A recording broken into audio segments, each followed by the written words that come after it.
Hi everyone, welcome to filmy talkies. నేను మీ Hema Malini. And ఈ రోజు రిలీజ్ అయిన నాగబంధన్ సినిమా అయితే నేను చూడడం జరిగింది. అది కూడా నిన్న పెయిడ్ ప్రీమియర్స్ లో.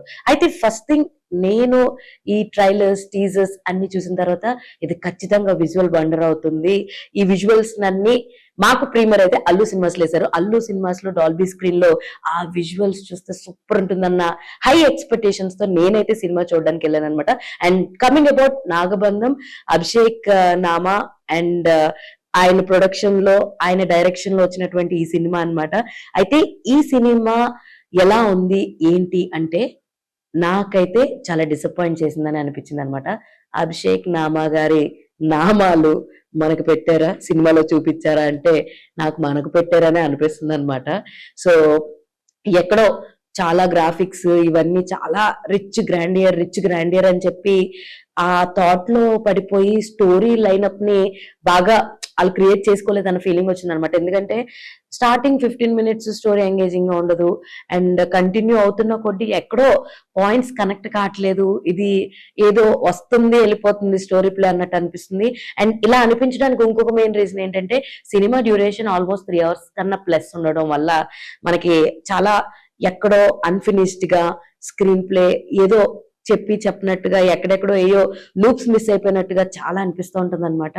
కొన్ని సీన్స్ ఉంటాయి, అంటే దేవుడి పేరు మీద పెట్టేసి లైక్ నాగసర్పాలని కానీ ఈగల్ని కానీ ఇలా చూపిస్తూ ఉంటే ఈ దేవుడు వాహనాలు, దేవుడు ఇవి అవి అని ఎక్కడో సింబాలిక్ గా దేవుడిని ఫోర్స్ఫుల్ గా తీసుకొచ్చేసి సీన్ లో రుద్దేసినట్టుగా అనిపించింది అనమాట.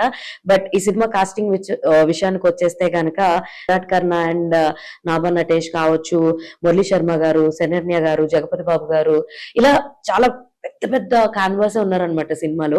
అయితే ఉన్నప్పటికీ కూడా ఎక్కడో ఏంటి ఏదో డ్రాబ్యాక్ గా ఉంది, ఏదో మిస్టేక్ గా ఉంది అన్న ఫీలింగ్ అయితే మనకు వస్తుంది. ఈ సినిమాలో విలన్ కింద ఎవరైతే యాక్ట్ చేశారో అతను అస్సలు సూట్ కాలేదు అనిపించింది ఫస్ట్లీ. అండ్ కొన్ని పోర్షన్స్ లో విరాట్ కర్ణ పర్ఫార్మెన్స్ బాగుంది, కొన్ని చోట్ల ఇంకా ఇంప్రూవ్ అయితే బాగుంది అనిపించింది. ఎందుకంటే this is his second film. And Nabha వరకు కూడా కొన్ని చోట్ల చాలా బాగుంది.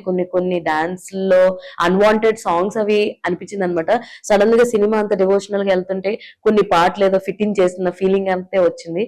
అండ్ అనసూయ గారు కూడా సినిమాలో ఉన్నారు, ఆవిడ క్యారెక్టరైజేషన్ కూడా ఉన్నంత వరకు బానే ఉంది. అండ్ సోనియా కర్ణాకి సిస్టర్ క్యారెక్టర్ ప్లే చేసింది, అండ్ అంకిత్ కోయ ఉన్నాడు. ఇలా చాలా మందిని అయితే తీసుకున్నారు, కానీ ఎక్కడో ఫుల్ ఫ్లెడ్జ్డ్ గా దాన్ని ఎగ్జిక్యూట్ చేయలేదు. స్క్రీన్ ప్లే చాలా చాలా వీక్ గా ఉందనిపించింది. అండ్ కొన్ని చోట్ల గ్రాఫిక్స్, విఎఫ్ఎక్స్ అయితే చాలా చాలా తక్కువ బడ్జెట్ లాగా చాలా చీప్ గా అనిపిస్తూ ఉంటుంది అనమాట. Sorry to say cheap, but నాకు అలా అనిపించింది. అరే దీనికోసమా ఎంత ఖర్చు పెట్టారు, దీనికోసమా 100 కోట్లు పెట్టి తీశారు అన్న ఫీలింగ్ మనకు వస్తూ ఉంటది అనమాట చూసిన ప్రతిసారి. కొన్ని చోట్ల విజువల్స్ చాలా బాగున్నాయండి. సినిమాలో సూపర్ ఉన్న విజువల్స్ ఏంట్రా అంటే, అనంత పద్మనాభుని చూపించే ఆ టెంపుల్ సీన్స్ కానీ, నమో సాంగ్ కానీ, ఇవి రెండు చాలా బాగుంటాయి అనమాట.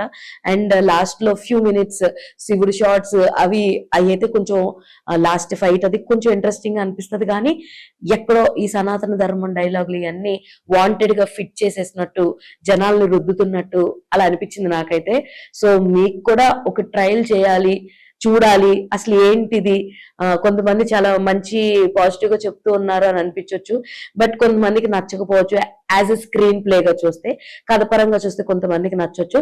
బట్ ఎనీవేస్, ఏదైనా ఒక సినిమా చూడాలి, ఎల్లో ఒక ట్రై ఇద్దాము, కొత్త వాళ్ళని ఎంకరేజ్ చేయాలనుకుంటే మాత్రం please do go and watch in your nearest theatres నాగబంధం.